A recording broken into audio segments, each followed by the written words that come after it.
Moi, je suis Madame Diago Ndiaye. Je suis actuellement la présidente nationale du réseau Paix et Sécurité pour les femmes de l'espace CEDEAO depuis 2014 et la présidente régionale depuis 2017, donc où j'ai été élue à travers une assemblée générale organisée à Abidjan, où il y avait les 14 pays de la CEDEAO. Donc presque à l'unanimité, les 12 ou 11 pays ont donc porté leur choix à travers sur le Sénégal à travers ma modeste personne. Depuis cette période, je préside donc à la destinée donc de cette organisation. Je suis enseignante de formation. J'ai eu la chance de faire les 3 niveaux des cycles d'éducation, du préscolaire à l'élémentaire et au moyen secondaire, en faisant des examens et des concours pour arriver à ce niveau. Donc j'ai eu la chance d'enseigner en France, précisément à Lille, dans des centres de formation. J'ai eu la chance d'enseigner en Éthiopie, où j'y étais avec mon conjoint qui était fonctionnaire des Nations Unies. J'ai également enseigné au Gabon dans le cadre de la coopération sénégalo-gabonaise. D'ailleurs, c'est un pays aussi que j'aime beaucoup comme l'île, parce que c'est au Gabon que j'ai fait mon baccalauréat à 4 en qualité de candidate libre, parce qu'à l'époque, j'étais institutrice et formatrice à l'école d'application des instituteurs. J'ai eu également à faire mon duel en psychologie à l'université Omar Bongo. J'ai eu la chance par la suite de continuer ces études à Villeneuve-d'Ascq, précisément dans la région Nord-Pas-de-Calais, où j'ai fait la psychologie de l'enfant. J'ai obtenu des diplômes en psychopathologie et en psychologie sociale. Je n'ai pas eu le temps de me spécialiser, ce qui était dommage parce que mon époux m'avait demandé donc de rentrer en Éthiopie où il était en poste. Voilà.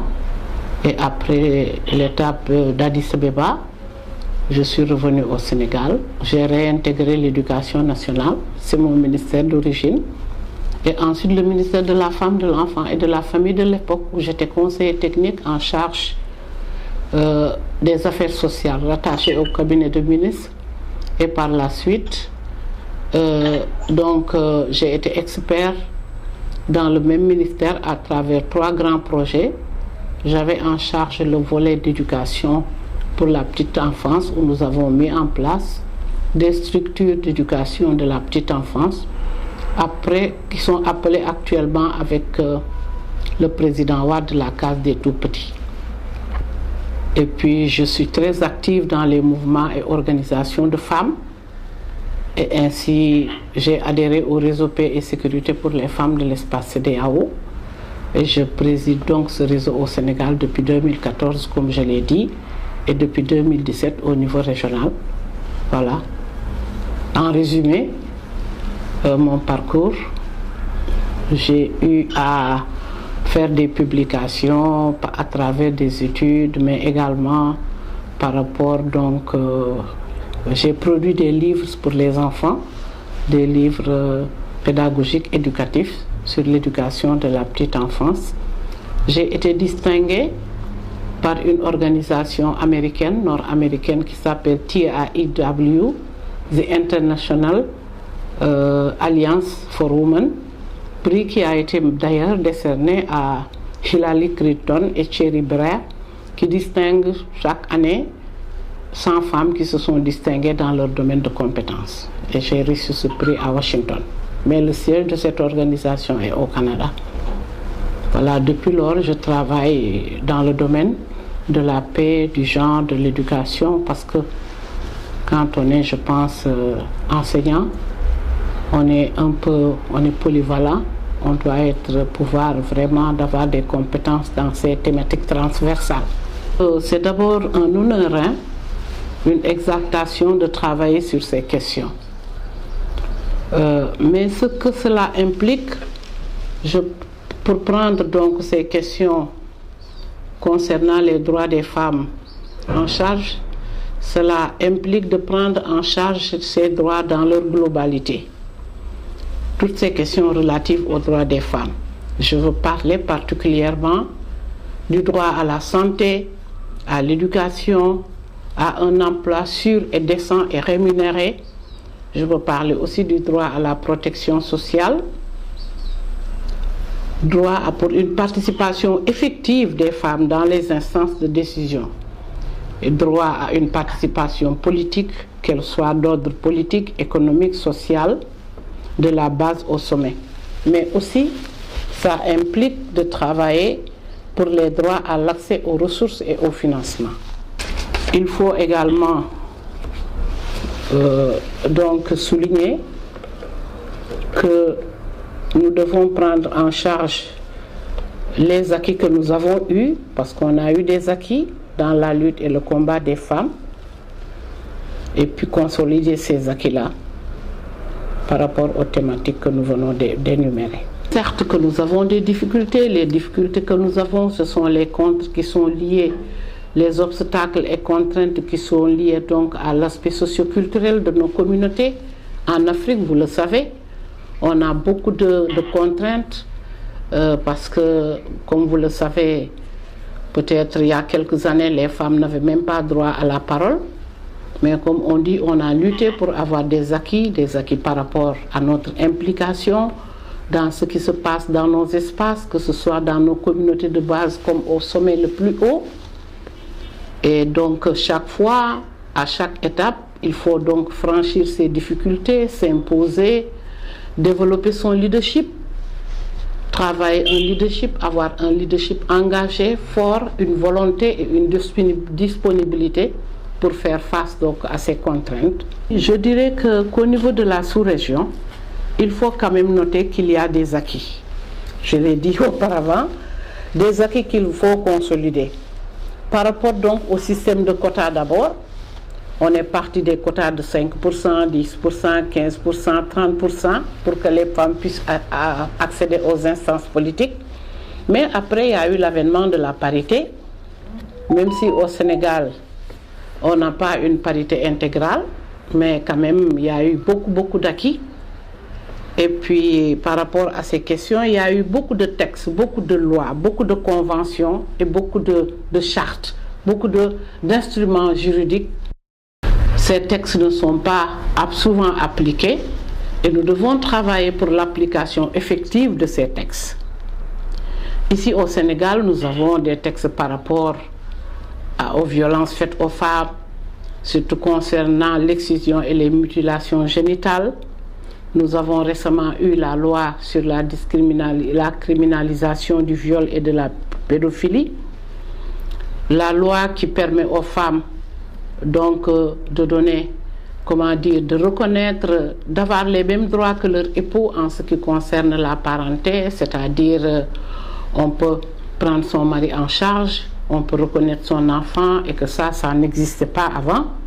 C'est des étapes et des acquis que nous saluons mais qu'il faut consolider, il faut y travailler. Mais malgré donc toute cette batterie d'instruments que nous venons de citer, il reste encore beaucoup de choses à faire, surtout en matière de participation politique. Parce qu'on a constaté qu'il y a eu au moins 4 ou 5 pays qui sont allés en élection cette année, que ce soit au Sénégal, c'était en 2017. Donc ces dernières années, il y a eu la Guinée récemment, il y a eu la Côte d'Ivoire, il y a eu le Mali.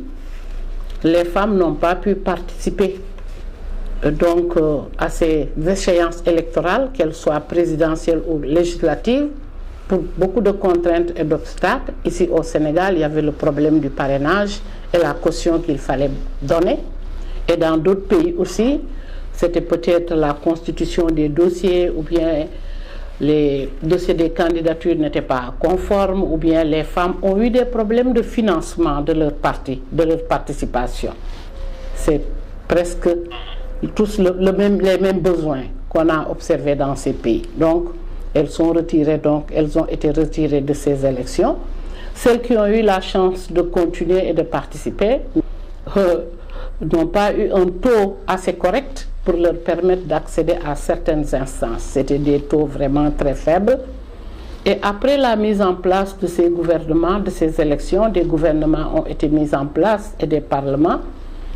les femmes n'ont pas atteint 10%. C'est une moyenne de 10% dans les gouvernements. Par exemple, un gouvernement de 35 ministres ici au Sénégal, les femmes ne font à peine 10%. Ça, c'est des choses qu'il faut corriger, à déplorer et qu'il faut corriger.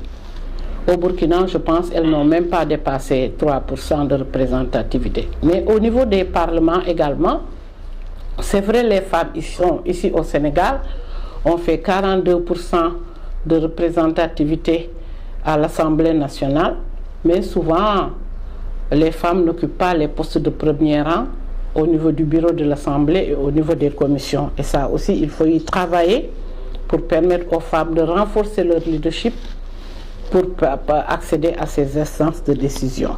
Les défis donc qu'il faut noter, c'est des défis par rapport, comme je l'ai dit au départ, j'ai cité des thématiques, mais également il y a des défis qui sont liés aux violences basées sur le genre.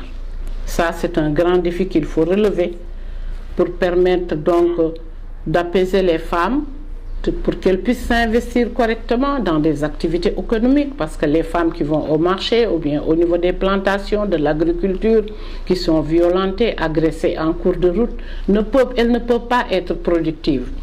Parce que j'ai l'habitude de dire la paix, la sécurité et le développement est un triptyque qu'on ne peut pas dissocier. Donc, veiller à la sécurité de ces femmes, travailler sur les violences, qu'elles soient domestiques, qu'elles soient professionnelles, les violences sur les lieux de travail, les violences au niveau des familles, les violences dans la rue. Ça aussi, c'est des défis qu'il faut relever. Mais également, il faut travailler à réduire l'écart qu'il y a entre les inégalités sociales, les inégalités hommes-femmes. Ça aussi, c'est des défis qu'il faut relever. Comme défi aussi, je pense qu'il faut travailler pour permettre aux jeunes d'assurer la relève intergénérationnelle. Et ça peut se faire qu'à travers des dialogues entre les jeunes, qu'en prenant les jeunes, en les encadrant et en pratiquant le système de mentorat avec les jeunes pour le coaching. Ça aussi, si nous voulons mettre en place un leadership fort, un leadership engagé, nous devons préparer cette relève intergénérationnelle. Il y a également le défi qui parle de la participation politique des femmes, je l'ai dit, parce qu'à tous les niveaux, que ce soit au niveau des communes, que ce soit au niveau des départements, que ce soit au niveau de la région, les femmes doivent avoir la possibilité d'être intégrées dans toutes les instances de décision si elles le souhaitent. Dire un mot par rapport juste à la pandémie, il faut renforcer les femmes dans les programmes de résilience socio-économique, mais également renforcer l'aspect pour donner une réponse préventive et sanitaire correcte, mais également il y a cet aspect d'assistance psychosociale qu'on oublie souvent par rapport à cette pandémie où les femmes ont été fortement impactées et qu'il n'y a pas eu de suivi par rapport à la discrimination, de suivi par rapport aux violences qu'elles ont subies pendant cette période de pandémie. Parce que les familles n'avaient plus l'habitude de vivre ensemble et du coup on nous confine, on nous demande de rester dans les maisons qui sont souvent exiguës. On vit donc en proximité avec tous les membres de la famille. Vous savez, nos familles sont nombreuses. Ça crée des conflits, ça crée des tensions qui mènent souvent à des violences physiques, violences verbales et physiques. Donc ça aussi, c'est des questions qu'il faut prendre en charge par rapport donc à la pandémie de la Covid-19.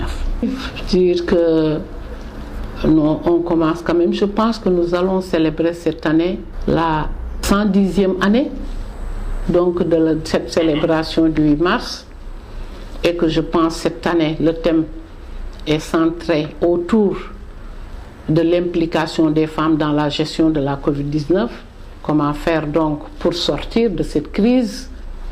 Donc ce que je demande, c'est que les femmes soient davantage engagées parce qu'elles sont mères de famille, elles sortent, c'est elles qui vont au marché, c'est elles qui soignent les malades dans les familles, c'est elles qui conduisent les enfants à l'école, qu'elles redoublent d'efforts pour se préserver, pour se prémunir.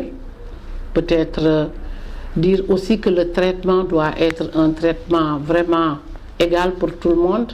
Nous avons refusé le vaccin, vous le savez, mais je pense que la majorité de femmes n'est pas encore vaccinée, qu'elles soient dans les hôpitaux, les centres de santé, qu'elles soient à la maison. Nous devons nous prononcer, sensibiliser davantage pour que le traitement par rapport donc à la Covid soit vraiment un traitement égal pour tout le monde.